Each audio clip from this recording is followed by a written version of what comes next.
মা আজকে কি বানাবা? পকোড়া। কিসের? গাজর, পেঁয়াজ কলি, বাঁধাকপি, আর হলো বাঁধাকপি হচ্ছে, আর ধনিয়া পাতা, লঙ্কা আর কাঁচা লঙ্কা। পেঁয়াজ দিলা না? পেঁয়াজের পরিবর্তে আমি পেঁয়াজ কলি দিয়েছি। আচ্ছা। বাঁধাকপি আগে থেকে কেটে লবণ মেখে জল ঝরিয়ে রেখেছিলাম। ধনিয়া পাতা। এটা কি? এখন দেবো জিরা ধনিয়া গুঁড়া।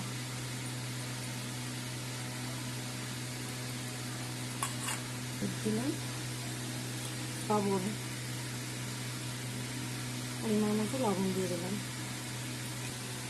এটা কি যাচ্ছে? চালের গুঁড়ো। আমি বেসন দেবো না, চালের গুঁড়ো দিয়ে বানাবো, কাঞ্চি হবে। সব একসাথে এখন আমি মাখবো।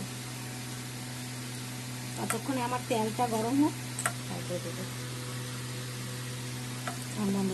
এখন মাখা হয়ে গেছে, এখন আমি বানাবো।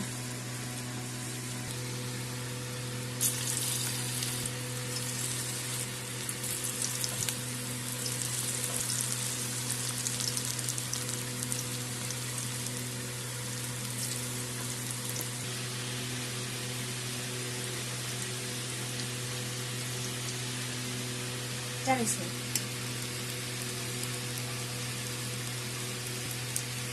আদা হয়ে এসেছে আমাদের বড়া, এরপর উঠানো হবে। আমাদের পকোড়া রেডি। তোমরা এরকম করে বানিয়ে খেয়ে বলবে কেমন হয়েছে। লাইক করবে, শেয়ার করবে, কমেন্ট করবে। Thank you.